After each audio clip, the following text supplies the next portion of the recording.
Hello, YouTube world. It's been a while since I've uploaded. Sorry that I've been gone for, I don't know, just about 2 months. But I've been busy. Been busy shooting weddings. It is wedding season right now.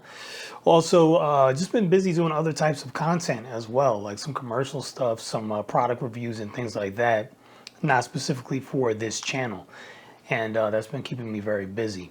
But I've been using my FX30, which is right here, for all of those videos, and I usually use it to do these YouTube videos, but I wanted to kind of have it as a prop to show you some things. So right now we are shooting with the A6600, and I'm shooting with the Tamron 17-70 f2.8, and that is going to be the topic of this video. It is that lens that's shooting us right now, and the lens that's on that FX30 that you just saw, the 18-105mm. And the reason I want to talk about these lenses is because a lot of times when I'm sitting there in the Facebook FX30 group, everybody's always asking, what lens should I start with this camera? What lens or lenses? So I want to talk about these two because they're very popular and a lot of us mention it in the group all the time. But there's one that I always reach for more than the other. It is the 18-105. And some of you who have used both lenses might be like, well, why would you do that? And there's basically two big reasons. The first one, notice that this is on a gimbal. Gimbal's not on, perfectly balanced. But check this out. When you turn this thing on, when you turn this camera on, look what happens when I zoom in and out. See that? You can see the lens element in there zooming in and out, but what doesn't happen? The barrel does not extend. That's huge. So if I'm on a gimbal, my gimbal's always in perfect balance because this is not going in and out. So that's one reason I really love this lens. But the second reason is what you just saw. I zoom in and out using this. I don't have to turn the barrel. When you turn the barrel and you're doing run and gun shooting like I do, a lot of weddings, every time you turn that barrel, you're shaking the camera.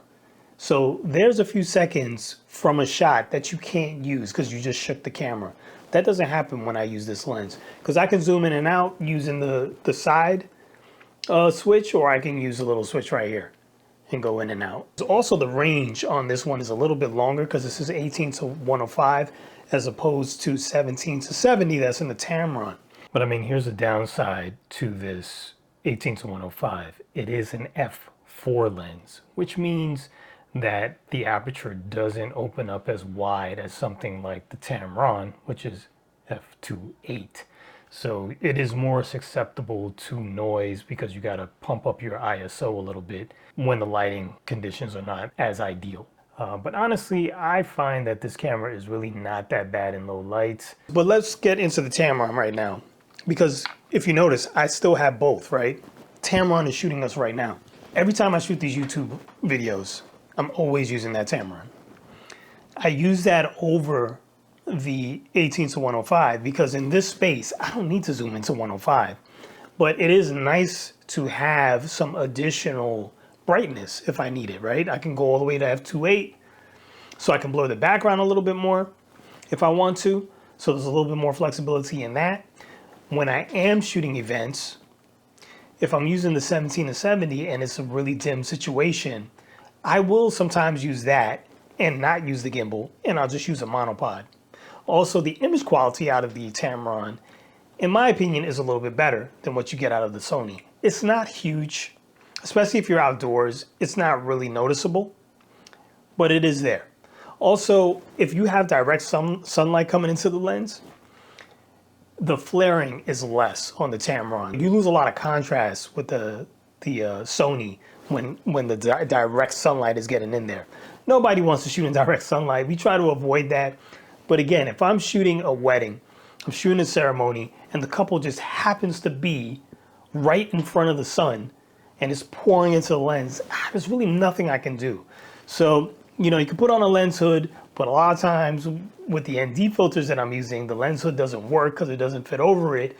So all that sunlight is just going to pour right in there. The Tamron fares better in that situation. But here's another big one. And this one goes back to the 18-105, and it's another reason why I use it. the image stabilization.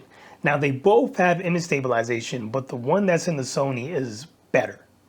So if I'm on a monopod and I'm not going gimbal, because I don't always go gimbal, if I'm on a monopod, the 18-105 is much better. It's much smoother when you're moving your monopod from place to place. You set it down.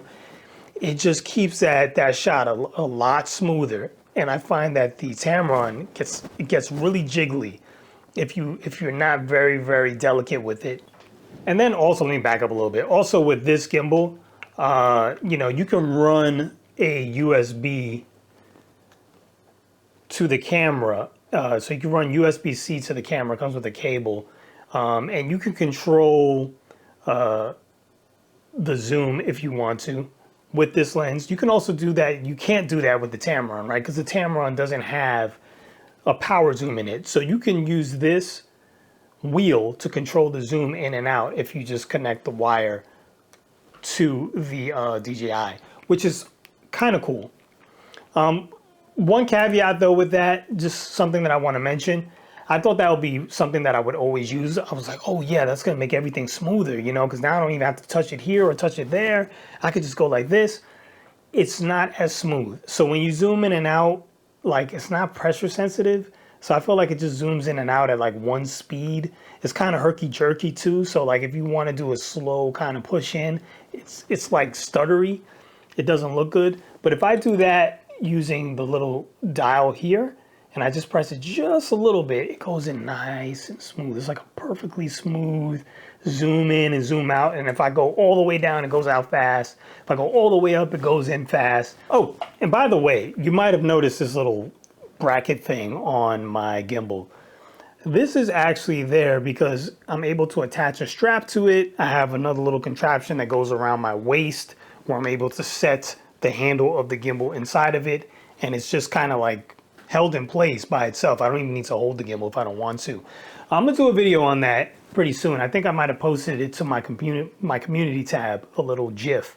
I'm gonna do a full video review on that. That's gonna be coming up because I just want to talk about that and how it's been working for me because I've used it for quite a few weddings now. I'm just sharing this information just because I know a lot of you look at these two lenses. If you can only afford one, consider some of the things that I said, and depending on your shooting scenario, you know, pick accordingly. But I have both because I have two cameras. I got the FX30, I got the A6600. I like to have both lenses because a lot of times I am using both at the same time. And it's really nice having both because they are stronger in different situations like I just mentioned. So hopefully you find that helpful. As always, links to everything that I talk about, they're always down in the description so you can see the current pricing. Know that those are affiliate links. If you buy from those links, I will get a small commission, but it costs you nothing, so why not?